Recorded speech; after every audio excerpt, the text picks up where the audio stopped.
자족함이 일치의 비결이다라는 제목으로 하나님 말씀을 전하도록 하겠습니다. 지난주에 광고를 드린 것처럼 한 주간 동안 우리가 말씀을 읽었습니다. 빌립보서를 매일 읽으면서 제게 주시는 하나님의 마음이 오늘 본문의 말씀이었습니다. 오늘 본문 내용에 보면은 사도 바울이 빌립보 교회에 편지를 쓰면서 빌립보 교회는 사도 바울이 세운 교회입니다. 그런데 거기에 있던 그 성도들이 바울에게 여러 차례 선교 후원을 했습니다. 여러분 아시다시피 이렇게 복음 전하는 사람들은 일을 직접 하지 못하면은 재정적인 후원이 매우 필요합니다. 이 빌립보 교회가 바울 일행에게 여러 차례 구제를 하는 그런 일이 있었는데 어찌된 영문인지 그것이 계속 지속되지 못하고 중간에 이렇게 중도에 그만두게 됐습니다. 그러다가 다시 빌립보 교회에서 구제를 이제 하는 그런 일이 생겼습니다. 오늘 본문 4장 10절에 보니까 내가 주 안에서 크게 기뻐함은 너희가 나를 생각하던 것이 이제 다시 싹이 나미니, 그렇죠? 그들이 사도 바울을 늘 생각하면서 기도하고 선교 후원을 했는데 그동안 이제 중단되어 있는데 오늘 본문에 보니까 이제 다시 싹이 나미니 다시 이제 후원하게 되었다는 마음을 전하고 있습니다. 그들이 바울에 대해서 끊임없이 생각하고 후원하겠다라는 마음은 있었지만은 기회가 없었다, 이렇게 설명합니다. 그러면서 사도 바울이 전하기를 내가 궁핍함으로 말하는 것이 아니니라. 11절에 보니까 그렇게 말하죠. 내가 궁핍함으로 도움을 요청하는 것이 아니라는 것입니다. 우리가 선교를 한다든지 교회가 이제 세워지게 되면은 성도들의 헌금으로 목회자에 대한 사례나 또 교회에 대한 여러 가지 운영을 해야 됩니다. 어려운 사람도 도와야 되고 또 교육도 해야 되고 또 우리가 이 조직을 운영하는 데 필요한 경비들이 많이 필요합니다. 그렇기 때문에 사실은 복음을 전하는 입장에서 하나님의 그 필요를 공급하지 않으면은 굉장히 어려움이 있습니다. 특별히 이제 자가 건물을 가지고 있는 교회들 같은 경우는 자족한 상태죠. 자립을 된 상태니까 재정적인 부분에서는 성도들의 헌금과 여러 가지 어느 정도 조직이 갖춘 교회들은 그런 우려가 없지만은 미자립 교회 같은 경우는 매달 납부되는 이제 월세가 있습니다. 한국 교회에 코로나로 한 8천 교회가 문을 닫았다고 하는데 만약에 여러분 아무리 코로나가 온다 할지라도 재정적인 여유가 있었다면 굳이 교회를 문을 닫을 필요가 있겠습니까? 성도들이 참여하지 못하고 또 헌금도 줄게 되고 그러면서 겨우겨우 매달 생활뿐만 아니라 이 월세를 납부해야 되는데 그 몇 달 밀리게 되면은 결국에는 유지를 할 수가 없어서 교회 문을 닫을 수밖에 없습니다. 그럴 때에 이제 대부분의 이제 미자립 교회는 큰 교회나 또 선교 후원해주는 그런 단체들하고 관계를 맺어서 지속적인 물질의 공급이 있어야 되거든요. 특별히 이 코로나로 인해 가지고 해외 선교사님들 얘기를 들어보니까 굉장히 많이 어려움을 겪었다고 합니다. 그동안 이제 한국 교회에서 해외 선교사로 많이 파송을 하고 그들은 정말 헌신적으로 이 땅을 떠나서 어려운 복음을 전하는 그곳에 그 몸소 이렇게 나갔는데 뒷받침되는 이 재정이 안정적으로 공급이 되어야 이들이 사회에 큰 힘을 얻고 하게 되는데 코로나로 인해서 재정이 이제 어려워지니까 당연히 이제 선교사 나가는 경비를 지원을 중단하는 일들이 발생하고 그래서 이제 선교사님들도 더 이상 선교하는데 버티지 못하고 한국으로 이렇게 귀국하는 선교사들이 매우 많다고 합니다. 그렇습니다. 하나님이 일을 하는 데 있어서 이 재정적인 이 뒷받침은 매우 필요합니다. 그래서 사도 바울이 사실은 여러 교회들 통해서 또 후원자를 통해서 공급을 받곤 있지만은 때로는 사도 바울은 무조건 사람들한테 돈을 요구하고 재정을 후원을 받으려고 애를 쓴 것이 아니라 실제로는 사도 바울은 자기가 직접 직업을 가졌습니다. 성경에 보니까 장막 만드는 일을 했다고 성경은 말합니다. 오늘날로 말하면 텐트를 만든 거죠. 당시에는 이동하는 일들이 많기 때문에 작은 텐트들을 장막을 만드는데 그 기술을 가지고 있었던 것 같습니다. 그래서 사실은 후원을 받아서 자기가 전적으로 선교만 해도 되는데 부담을 안 주려고, 내가 마땅히 사례를 받는 것은 당연한 일이지만은 내가 그것에 족하지 아니하고 내가 끊임없이 시간 날 때마다 텐트를 만들어서 생활비를 번 겁니다. 오늘날로 말하면 이중직을 가진 거예요. 목회도 하면서 또 사회에 나가서 기본적인 우리가 알바라고 할 수 있겠죠. 요즘 말하면은 알바일도 하면서, 그래서 성도들이 당시에 그 초대 교회들 부자들이 있는 게 아니거든요. 대부분 서민들이고 가난하고 이러다 보니까 자체 교회도 운영하기도 어려운데 선교사들에게까지 후원하기도 쉽지 않은 거 보면은 이 빌립보 교회도 그렇지 않겠습니까? 꾸준히 선교하지 못한 것들은 어려운 형편이 있었기 때문에 그랬을 것입니다. 그렇기 때문에 사도 바울이 그게 그냥 기다리지 아니하고 본인이 직접 때로는 생활비를 해결하기도 하고 이렇게 생활했습니다. 그러면서 오늘 이 재정에 대해서 빌립보 교인들에게 자기가 어떻게 재정을 생각하고 있는지 물질에 대한 것을 말씀하고 있습니다. 자, 11절에 보니까 내가 궁핍함으로 말하는 것이 아니다. 그러니까 내가 가난하고 어렵고 힘드니까 제발 좀 도와달라. 당신들 안 도와주면 나 굶어 죽는다. 이런 의도로 빌립보에 있는 그 사람들하고 교류하고 편지 보내고 그런 것이 아니다는 거예요. 제가 가끔씩 어떤 경우에 제게도 그 얼마 전에 전화 온 사람이 있었습니다. 목사님이시죠? 그러면서 자기는 6.25 사변 때 어떻고 또 가정형편이 어떻고 돈도 다 날리고 하나님의 은혜로 지금 살고 있는데 형편이 어려워서 돈을 좀 이렇게 필요한데 좀 빌려줄 수 있겠는가? 구구절절하게 막 혼자서 막 일방적으로 막 얘기를 하는 거예요. 그래서 제가 이분이 진심인지 아니면 거짓말 치는지 구분이 안 되니까 그냥 가만히 있었습니다. 가만히 있었더니 그 전화상으로 듣고 있습니까? 그러니까 제가 가만히 있으니까 저 가만히 있는 이유가 뭐냐면은 하나님 이 사람을 도와야 될까요? 말해야 될까요? 이거 기도하고 있거든요. 그런데 그 장관의 사이에서 대답을 잘하니까 갑자기 욕을 하면서 못 도와준다 하지 이 씨 엘리께 이렇게 하면서 막 그냥 욕을 하는데 본성이 막 튀어나오는 거예요. 막 그 욕을 하면서 목사들 좀 나쁜 새끼들이라 하면서 막 그러는데 정말 제가 그 말 듣고요. 얼마나 가슴이 뜨고 이게 창피하기도 하고 부끄럽기도 하고 그러면서 일방적으로 욕을 막 한 바가지 얻어먹고 그냥 전화를 끊었습니다. 그러니까 그분도 오죽하면 그렇겠습니까?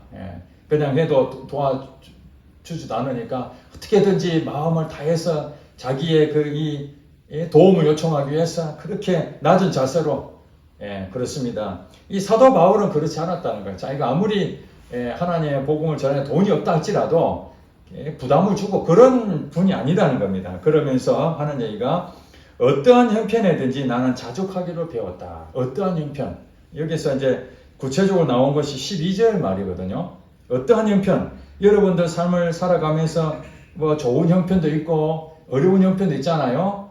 때로는 여유가 넘쳐서 맛있는 거 먹을 수도 있고 좋은 집에 살 수도 있고 자가용도 자기가 원하는 차를 살 수도 있고 그렇지만은 때로는 형편이 어려워서 학비도 제대로 그걸 감당하지 못해가지고 휴학을 해야 되고 군대를 갔다 와야 되고 취업을 할 수가 없으니까 알바 자리를 했는데 겨우 생활할 수밖에 없는 그런 어려운 형편에도 있을 수 있잖아요. 우리 인간에게는 이 형편이 다양하게 온다는 것입니다.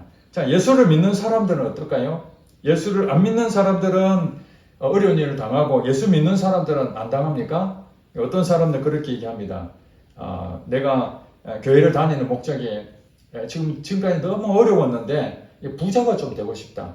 교회 다니면은 돈을 많이 번다 하던데 하나님이 복을 주신다 하던데 그러면서 교회를 다니는 사람도 있고 때로는 몸이 아픈데 병원에 가도 잘 낫지도 않고 교회 가면은 병을 낫게 해준다. 그래서 교회를 나오는 사람 또 비즈니스 해야 되는데 어디에 관계할 사람도 없으니까 교회 큰 데 가면은 그래 사람들이 다 도와주고 그래서 자기의 발판을 만들기 위해서 교회를 나오신 분들 또 어떤 분들은 자기 자녀가 잘 되기 위해서 남편이 또 훌륭한 또 일을 잘 감당할 수 있도록 부자가 되기 위해서 그러면서 갓바위 팔공산에 가면 갓바위라고 했는데 그 갓바위에 가서 예수를 안 믿는 사람들 거기서 많이 빌잖아요. 잘 되게 해달라고. 그런 것처럼 교회도 와서 대상만 바뀌지 우리도 참 잘 되게 해달라고 합격하게 해달라고 안 아프게 해달라고 그렇게 빕니다. 그것이 이제 우리가 교회에서는 그런 신앙을 기복신앙이라고 이렇게 말합니다. 그러니까 복만 바르기 원하는 거죠. 이 세상에 육체가 잘 되기를 바라는 그런 신앙을 우리는 기복신앙이다 그렇게 말합니다. 오늘 우리나라에 종교들이 많이 있는데 그 종교에 가지고 있는 특성이 있습니다. 그러나 토속신앙이라는 거 있거든요. 이건 전통 샤머니즘이라고 그러죠. 무속신앙이다. 그래서 우리들 마음에는 늘 복을 많이 받기를 원합니다. 잘 되기를 바라고 뭔가 아이를 낳아도 건강한 아이를 낳고 또 하는 일마다 잘 되고 이런 것을 원하죠. 중국 사람들은 이 복을 너무 좋아하니까 복복자에 대한 것들을 뭐 벽에도 복복자 넣고 이불에 넣고 수저에도 복복자 넣고 모든 부분에 복을 막 받기를 원하는 이게 기복신앙이거든요. 이것이 이제 불교에도 이 종교 접목이 되니까 거기도 기복신앙이 되어버리고 기독교에도 똑같이 샤머니즘 이것이 이제 같이 합류되면서 기복신앙이 되는 거예요. 대상만 바뀐 겁니다. 부처님한테 비는 거나 하나님한테 비는 거나 아니면 정화수 뜨고 그냥 산실경께 비는 거나 대상만 다를 뿐이지 이렇게 되는 것을 우리가 잘못 알고 있습니다. 그렇게 되면 어떤 일이 생기냐. 만약에 그렇게 했는데 안 이루어진다면은 낙심이 되죠. 좌절이 되고 아니 내 몸이 아파서 왔는데 몸은 하나도 안 낫고 부자 될 줄 알고 왔는데 부자는커녕 아직 여전히 어려움이 있고 이런 일이 생기게 되면은 하나님 원망하지 않겠습니까? 내가 이러려고 교회를 다녔나? 뭐 11조 하면은 뭐 복을 붙지 아니하나 보라 뭐 이렇게 창고에 가득 채워준다고 그렇게 설교를 들었으니까 뭐 열심히 11조를 했는데 오히려 어려움을 생기고 이럴 때마다 좌절할 때가 있잖아요. 그러나 우리 사도 바울은 이제 고백하기를 어떠한 형편에 있든지 나는 자족하기를 배웠다 이렇게 제가 고백합니다. 이 자족이라는 것은 스스로 만족하는 거죠. 족하게 여기는 겁니다. 어떤 형편입니까? 그것이 12절에 연결해서 나옵니다.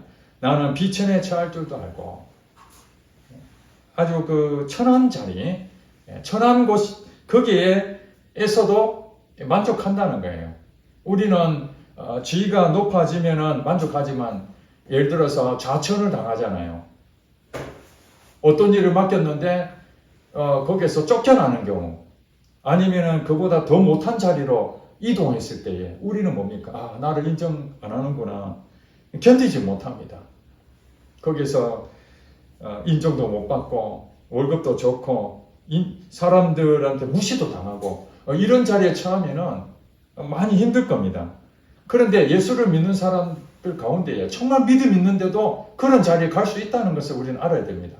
예수를 잘 못 믿는 사람들만 낮은 자리에 가고 엉뚱한 그런 일을 당하고 그런 게 아니라 사도 바울이 지금 얘기하는 겁니다. 사도 바울이야말로 신약 시대에 베드로와 이 사도 바울이 아주 사도행전에 보면 아주 중요한 사역자로 쓰임 받았지 않습니까?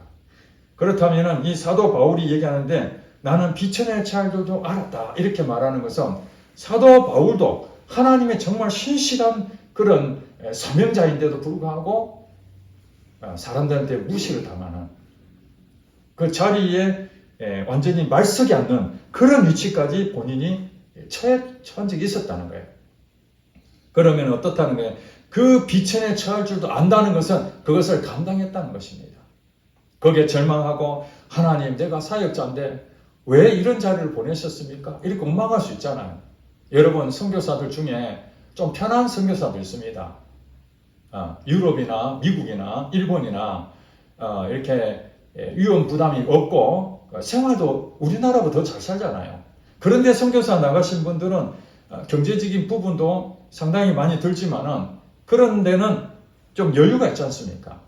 그러면 야 정말 선교사인데 할만하구나 하지만은 정말 미 전도 종족의 이슬람권, 북한이란 이런 공산국가 이런 데에 공안 당국이 언제 쳐들어올지 예배를 드리면서도 마음껏 예배 드리지 못하고 순식간에 도망갈 준비를 다 하고 찬송을 부르고 감옥 가는 것은 수시로 하는 이런 처해 있는 이 선교사들의 상황이 볼 때에 정말 하나님의 뜨거운 가슴으로 우리나라의 그 문화를 버리고 타국에 아무도 알아주지 않는 얼굴도 다르고 문화도 다르고 음식도 다르고 생활 습관도 다른 관광 가는 것이 아니라 그들에게 복음을 전하려고 갔는데 그들은 가서 제일 먼저 뭘 경험합니까? 비천에 처하는 거예요. 비천에. 하나님께서 이런 열정을 가지고 간 사람들에게 그래도 사람도 붙여주고 돈도 있는 사람들 이렇게 동력하게 만들고 건물도 그럴듯한 교회를 세울 수 있도록 딱 만들어주면은 그거 얼마나 좋습니까? 아무나 나가는 것이 아닌데 그럼에도 불구하고 가면은 외롭습니다. 선교사라고 나갔는데 아무도 알아주지 않고 제가 잘 아는 그 선교사님이 우즈베키스탄인가 거기에 나갔는데 거기에 가서 예수님 믿으라 전도를 못합니다. 거기는 예수 믿는다고 전하는 순간 이거는 큰 문제가 되거든요.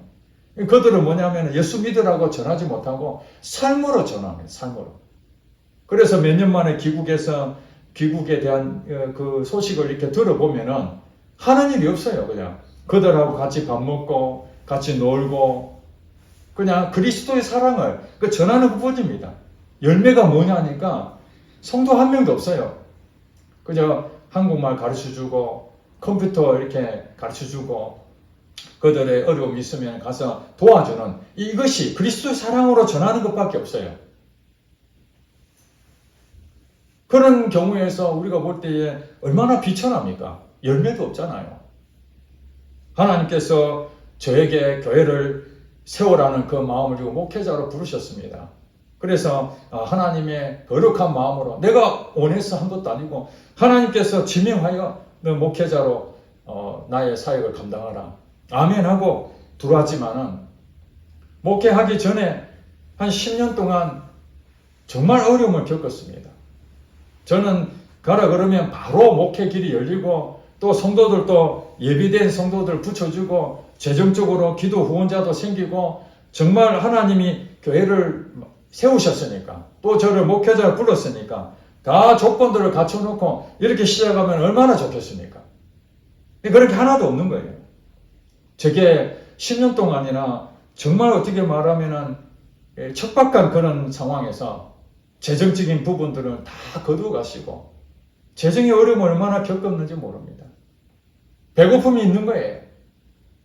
어느 날은 딱 3,000원 있다. 3,000원. 제 수중에 3,000원 남아서 그래도 5,000원 이상 돼야 밥 한 끼 먹는데 3,000원 가지고 뭘 먹지 생각이 나더라고요. 샌드위치, 토스트 그게 2,000 몇백 원 했습니다. 그리고 지난 그 시간에 주택에 살 수밖에 없는 그런 상황에서 이사를 갔는데 저희들은 그 방이 그래도 아파트처럼 겨울에도 좀 따뜻하게 이렇게 온도가 될 줄 알았는데 이 우풍이 너무 세가지고 전기장판 아니면은 생활이 안 되는 거예요. 방바닥은 하루 종일 떼면은 돈이 수십만 원이 난방비가 나오니 이 아파트하고 전혀 생활할 수 없는 그런 환경에서 하나님께서 목회자를 불러서 거기 갔는데 하나님 그렇게 무능력하게 좀 따뜻하고 편안하고 그런 집도 하나 주시고 성도들도 좀 많이 좀 보내주시면은 좀 좋겠습니까? 성도들도 없어서 재정도 안 되고 그러니 그런 주택의 난방비 때문에 할 수 없이 겨울에는 옷을 두툼한 옷을 입고 잠자리에 들 때만 전기장판 속에 들어갔다가 나오고 그러다가 원룸으로 이렇게 옮겼는데 거기는 정말 우통보들 수 있는 상황이 되더라고요. 우리 아이들도 다 경험을 해봤지만은 이런 주택에서 정말 어려운 한 5년 동안의 그 생활은 시베리아에서 마치 지낸 것과 같았습니다. 그런데 원룸이라는 그 작은 데인데도 불구하고 그래도 방이 따끈따끈한 그런 모습 볼 때 다들 얼마나 감사했는지 모릅니다. 이야, 정말 좋은 데 있구나. 그런데 예전에 저희들이 더 큰 아파트에 살았을 때는 그런 것을 잘 몰랐습니다. 이걸 당연한 줄 알았습니다. 이런 것들이 우리가 열심히 해서 좋은 집도 얻었고 난방이 따끈따끈 되니까 이건 당연하게 생각했는데 그런 주택에 난방도 제대로 되지 않냐는 그것을 추위에 겪으면서 오죽하면은 저희들이 너무 추워가지고 거기 못 가고 이 교회 와서 뒤에 유아실에서 전기 판넬 거기에 해서 거기서 우리 5명이 잠을 자게 됐습니다. 우리 성도들은 잘 모를 겁니다. 그런 어려운 상황에서도 참 힘들었는데 또 처음 나온 청년을 정말 마음을 다해서 내 아들처럼 그렇게 가르치고 때로는 어렵다 해서 돈도 그냥 빌려주기도 하고 안 갚아도 되지만은 어려울 때마다 십시일반 제 마음을 다해서 우리 자녀들보다 더 열심히 섬겼는데 그래 이 친구는 절대로 우리 교회의 창립 멤버다 생각하고 그렇게 믿었는데 어느 날 큰 교회로 가겠다고 교회가 멀어가지고 우리 교회 나오지 못하고 큰 교회 가까운 교회 갔더니 거기는 뭐 청년들이 뭐 몇십 명이 되고 예배 분위기도 좋고 시설도 좋고 사람들도 많고 대단한 거예요. 이 조그만 교회에서 차 2번이나 갈아타고 오는 거 생각해 보니까 아니죠. 그동안 교회를 다녀보지 않았기 때문에 이 겨자씨 교회가 최고의 교회인 줄 알았는데 큰 교회 가보니까 완전 비교도 안 돼요. 이 초가집. 기와집과 초가집 차이가 이렇게 나는 거예요. 그래서 거기에 가야 되겠다고. 제가 얼마나 실망이 됐는지 모릅니다. 근데 다른 사람 모르더라도 정말 너만큼은 그래도 여기서 함께 신앙생활 할 줄 알았는데 그날 저녁에 제가 하나님 앞에 얼마나 큰 실망으로 낙심을 했는데 하나님이 그런 마음 주시더라고요. 너가 사람을 의지할 것이냐 나를 의지할 것이냐. 여러분 개척교회에 어려울 때 한 영혼이 얼마나 귀합니까? 거기다가 교회를 전혀 다니지 않던 생짜배기 이 초신자가 하나님의 말씀 배우고 진심으로 다해서 왔는데 최선을 다해서 섬겼는데 큰 교회로 가버린다 할 때 그 마음이 다 무너지는 거예요.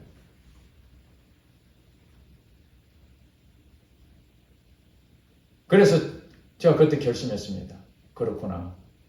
제가 교회를 세울 때 하나님이 10년 동안이나 그런 경제적인 어려움, 사람의 관계에 배신도 당하고 또 무시도 당하고 이런 비천한 그런 곳에 나를 10년 동안 이렇게 만들어 놓고 목회 길도 열리지 않고 사람들에게 목회를 하는 건지 아니면은 사업을 하는 것인지 정체성이 불분명한 이런 상황에서 하나님밖에 바라볼 수가 없었어요. 하나님, 제가 어떻게 하면 되겠습니까? 하나님께서 교회를 주셔야 가는데 목회자로 불러놓고 교회도 없고 그렇다고 가는 것도 아니고 안 하는 것도 아니고 도대체 내 인생을 어떻게 하면 좋겠습니까? 오직 하나님 한 분만 바라보고 이 애로운 마음을 달리고 있었을 때 하나님이 제게 그 마음 주셨습니다. 너 혼자라도 할래? 10년 동안이나 저는 이 교회를 개척할 때에 많은 성도들과 또 교회 후원자들과 이런 저의 가까운 사람들하고 이런 계획들을 다 잡았지만은 그런 것들이 아무 소용이 없고 심지어는 너희 아내조차도 믿지 말고 의지하지 말고 오직 하나님 한 분만 의지하고 갈래. 그래서 내가 그랬습니다. 알겠습니다. 하나님 한 분만 의지하고 가겠습니다. 그렇게 해서 교회가 세워졌는데 그러나 그렇게 하고 시작을 했는데도 불구하고 이 한 청년이 최선을 다해서 그렇게 양육하고 섬겼지만은 그 청년이 교회를 떠나게 될 때에 너 혼자라도 할래? 하고 하나님만 믿고 갈래? 이 마음이 저도 모르게 사람을 의지하는 마음을 갖게 됐다는 걸 그때 알게 된 거예요. 그래 그 한 청년을 통해서 하나님 저에게 다시 물어본 겁니다. 머리로 생각한 하나님이 아니라 실제 목회 현장에서 실제 네가 그렇게 믿음을 실제로 할 수 있겠는가? 그 청년을 통해서 제가 배웠습니다. 그래 그 청년을 통해서 왔던 그 두 청년도 그 청년을 따라서 다 떠났습니다. 그리고 그 뒤에 교회에 같이 함께 했던 가정들이 하나 둘씩 떠날 때마다 무너지죠. 목회자는 성도들이 참여하고 협력하고 세워져 가고 이거 다 바라지 않겠습니까? 누가 교회가 무너지길 바라겠습니까? 누가 이 교회에서 떠나기를 바라겠습니까? 그러나 하나님께서는 10여 년 동안이나 목회하기 전에 그 비천에 처해서 오직 하나님 한 분만 바라보고 가야 된다라는 것을 제게 사인을 주시고 실제로 한 청년을 통해서 너 사람을 의지하지 마라. 나를 의지하라. 그렇게 경고하신 것을 받아들이고 난 뒤에 성도들을 떠날 때 가슴은 아팠지만 절망하지 않았습니다. 왜 그렇습니까? 사도 바울이 오늘 이 고백에 제가 보면서 큰 감동이 온 거예요. 아 그렇구나. 사도 바울도 하나님 부르신 사역자였는데 정말 어려움에 처했구나. 다른 성경에 보면은 사도 바울은 복음을 전하면서 배를 타고 갔는데 배가 파손돼 물에 빠져 죽을 수밖에 없잖아요. 그런 일도 여러 번 당했고 강도 만난 적도 있고 때로는 사람들 복음을 전하다가 5번이나 매를 맞는 그런 일도 있고 죽을 고비가 수없이 있었다는 거예요. 그리고 여러분 생각해 보세요. 선교하는 데에 돈이 얼마나 필요하겠습니까? 때로는 노잣돈이 다 떨어져서 그냥 배도 굶어서 되지 않았겠습니까? 본문에 그러잖아요. 나는 비천에 취할 줄도 알고 풍부에 취할 줄도 알아. 모든 일 곧 배부름과 배고픔과 풍부와 궁핍에도 처할 줄 아는 일체의 비결을 배우노라. 이 두 가지를 병행해서 말하고 있습니다. 비천에 처하는 것과 풍부에 처하는 것. 풍부는 뭡니까? 여유가 있는 것이죠. 부자라고 할 수도 있습니다. 높은 지위를 말할 수 있습니다. 잘 되는 것입니다. 그러나 또 비천한 것은 없는 것입니다. 배고픕니다. 궁핍합니다. 풍부는 배부릅니다. 여유가 있습니다. 가진 게 넉넉합니다. 이 두 가지가 예수 믿는 사람에게도 똑같이 우리에게 병행해서 이 땅에 떠날 때까지 온다는 것입니다. 그럴 때에 사도 바울은 어려워도 감사, 또 좋은 것 주셔도 감사, 일체의 비결을 배웠기 때문에 나는 자족하기를 배웠다라는 말이 다른 말로 말하면 일체의 비결을 배웠다는 얘기입니다. 어떤 상황이 있었든지 나는 하나님으로 만족한다는 겁니다. 하나님 한 분으로 만족한다는 거예요. 왜 그렇습니까? 하나님이 공급자시기 때문에. 하나님이 눈동자처럼 저를 보고 있다면 나의 형편을 다 아시잖아요. 내가 지금 어떤 형편에 처했는지 배고프다. 그러면 하나님께서 먹을 걸 줘야 되겠구나. 그럼 까마귀를 보내서 먹을 걸 줍니다. 그런데 까마귀를 안 보내고 배가 고프잖아요. 그러면은 오늘은 내보고 배 고프고 지내라는 거구나. 그러면 배고픈 것을 하나님이 아시는데 왜 그것을 허락했을까요? 그것이 바로 우리 신앙생활에 아주 중요한 것입니다. 신앙생활에 중요한 게 무엇입니까? 온실 속의 화초가 아니라 잡초 같은 신앙생활을 하나님 원하시는 거예요. 잡초 같은 사람을 원하십니다. 잡초하고 화초가 어떻게 다릅니까? 온실 안에 있는 화초는 모든 환경이 좋은 환경입니다. 그러나 이 화초는 이 온실을 벗어나게 되면 얼마 못 견디고 죽어버립니다. 왜냐하면 이런 환경을 경험하지 못했기 때문에. 잡초는 어떻습니까? 온실에 있든지 이 차가운 이 겨울 찬바람이 불든지 이 잡초는 정말 살아납니다. 왜냐하면 그 환경을 다 그것을 감당할 수 있는 일체의 비결을 배웠기 때문에 그렇습니다. 하나님께서는 요셉을 하나님의 국무총리로 세우시려고 마음을 계획했지만은 바로 국무총리로 온실 속의 화초처럼 바로 지명을 주시지 아니하고 노예 생활부터 감옥에 들어가서 수많은 어려움을 겪게 만듭니다. 이것이 뭡니까? 비천에 처할 줄 아는 사람 되는 거예요. 그 다음에 풍부에 처하는 사람 될 수 있잖아요. 국무총리가 됐다든지. 그럴 때도 그는 교만하지 아니했습니다. 그러니까 우리가 두 가지를 잘 아셔야 돼요. 여기서 두 가지를 다 배웠다는 말이 무엇입니까? 어려운 형편되더라도 만족하는 거예요. 그 다음에 풍부한데 처한다 하더라도 교만하지 않는 거예요. 여러분, 마음이 똑같다는 것이 무엇입니까? 돈이 있으면 마음이 기쁘고 돈이 없으면 불안하고, 이게 마음이 똑같은 것입니까? 이거는 일체의 비결을 못 배운 겁니다. 내 수중에 돈이 하나도 없어도 감사, 내 돈이 넘쳐도 감사. 이 두 가지가 똑같은 저울에 어느가 하나 기울어지지 않고 공평하게 여러분 마음이 있다면 그 사람이야말로 자족한 자가 되고 일체의 비결을 배운 것입니다. 그러면서 마지막으로 사도 바울이 이렇게 얘기합니다. 13절에 내게 능력 주시는 자 안에서 내가 모든 것을 할 수 있느니라. 아멘. 아멘. 그렇습니다. 여러분 11절, 12절은 여러분 그렇게 많이 얘기는 안 합니다. 13절은 아마 교회를 오랫동안 다닌 사람들은 13절은 아예 여러분 다 외우고 있을 것입니다. 무엇입니까? 내게 능력 주시는 자 안에서 내가 모든 것을 할 수 있느니라. 모든 것을 할 수 있답니다. 불가능이 없다는 것입니다. 여러분, 사람이 불가능이 없습니까? 그렇지 않습니다. 사람이 연약합니다. 잘 안 될 때도 있습니다. 자기 노력한다고 되는 것이 아닙니다. 그럼에도 불구하고 내가 모든 것을 할 수 있다. 이렇게 성경은 말하고 있습니다. 여기에 조건이 하나 있다는 것입니다. 열심히 노력하면은 다 잘 될 것이다.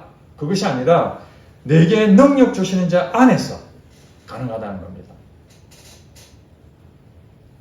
하나님이 나를 인도하시면 가능하다는 얘기예요. 성령님께서 내 안에서 나를 인도해 가시는데 여러분 순종하면 거기서 능력이 나타나는 것입니다. 그러므로 여기서 내게 능력 주신 자 안에서 내가 모든 것을 할 수 있다는 이 말은 불가능한 일을 내가 할 수 있게 된다는 얘기인데 그 불가능한 일은 어떻게 할 수 있느냐? 그것이 바로 부자가 된다든지 아니면 높은 지위에 얻는다든지 이것만 얘기하는 것이 아니라 11절, 12절 말씀이 바로 모든 것을 내가 감당할 수 있다는 것입니다. 비천에 처한데 여러분 사람들 알아주지도 않는데 여러분 기뻐할 수 있습니까? 사람들이 여러분 무시하는데 여러분들이 허허 웃을 수 있습니까? 월급도 안 오르고 나는 열심히 일했는데 진급도 안 되고 그럴 때 여러분 허허 웃을 수 있습니까? 안 됩니다. 그거는 내 힘으로 안 됩니다. 성질이 나죠. 내보다 못한 사람이 더 연봉도 높고 회사 인정도 받고 저 사람은 사람들한테 잘 이렇게 비워가지고 뇌물도 바치고 수완이 좋아가지고 승승장구한데 나는 성경대로 정직하게 하고 바른 말하고 했는데 열심히 한 것뿐인데 그냥 저 한직에 있다면은 여기서 여러분들 불평 불만 나오는 게 당연하지 않겠습니까? 그런데 거기서 어떻게 기뻐하고 감사가 나올 수 있죠? 그것이 바로 예수 그리스도를 믿음으로 내가 감사할 수 있는 거예요. 예수님이 없다면 우리 감사할 수 없는데 예수님 때문에 내가 감사할 수 있는 거예요. 그러니까 사도 바울이 그런 얘기 하잖아요. 다른 성경에 데살로니가 전서에 보면 항상 기뻐하라. 이 항상이라는 부분은 비천에 처하든지 풍부에 처하든지 기뻐하라는 거예요. 본인이 그런 것을 한 번도 경험하지 아니하고 여러분들에게 그렇게 하라면은 우리가 동의하겠습니까? 여러분, 제가 그 주택에서 그 추운 방에서 잠을 잔 그런 경험이 없이 독거 노인들, 그 다음에 추운 그 난방이 안 돼가지고 돈이 없어서 추위에 떨고 있는 그 사람들의 심정을 제가 이해하겠습니까? 떳떳하게 그냥 편안하게 이렇게 신앙생활 해가지고 여러분한테 여러분 하나님 믿고 사세요 하나님께 도와주십니다. 그렇게 아무리 떠들어 본들 목사님은 그런 걸 한번 경험해 보셨습니까? 그래서 하나님께서는 우리에게 배고픔을 주시는 거예요. 특별히 목회자로 부는 사람들에게 다양한 경험들을 하게 만드는 거예요. 저도 회사를 운영하는데 회사가 부도가 나는 것은 누가 원하겠어, 부도 나는 거. 제가 잘못한 것도 아니고 거래처에서 부도가 나서 연쇄 부도가 되는 이 사회적인 현상인데 그런 일들이 겪지 않아야 되는데도 겪게 되잖아요. 그런데 우리 성도들 가운데에 부도를 경험하고 사업을 망해보고 경제적으로 어려움을 당한 사람들이 올 때에 제가 그런 경험을 만약에 한 번도 경험하지 못했다면 성경은 얘기할 수 있겠죠. 모든 염려를 다 주께 맡겨라. 이는 그가 너희를 돌봐줄 것입니다. 여러분 성경 말씀대로 믿으십시오. 그런데 우리 성도들이 목사님 그 어려움을 당해보셨습니까? 저는 그렇게 당해본 적이 없고 하나님 은혜로 제가 복을 많이 받아서 경제적인 어려움 당해본 적이 없습니다. 그리고 밑바닥에 내가 가본 적도 없습니다. 그러면 여러분들이 어떻게 목회자를 신뢰할 수 있겠습니까? 사도 바울은 그렇게 해요. 내가 그리스도를 본받는 것처럼 너희도 나를 본받으라. 사도 바울이 완벽해서 본받으라는 것이 아니라 하나님께서 이 사도 바울에게 정말 귀한 사역자인데 그럼에도 불구하고 배고프게 만들고 강도 만나게 만들고 어려움을 계속해서 겪게 만드는 것은 일체의 비결을 배움으로써 항상 기뻐하고 범사에 감사하고 그런 상황에서도 기도가 정말 안 나오는 그 상황에서도 기도가 나오고 이런 삶이야말로 자유함이 아니겠습니까? 그 사람이야말로 하나님 믿는 사람 아니겠습니까? 그 사람이야말로 천국을 누리는 사람 아니겠습니까? 이런 경험을 하나님께서는 저에게 주셨기 때문에 오늘 빌립보서 4장 동안 이렇게 쭉 보면서 이 마음이 다시 제 마음에 불을 일으켜 주더라. 그렇구나. 만약에 제가 이런 경험을 하지 못했다면 우리 성도들한테 이 설교를 어떻게 하겠습니까?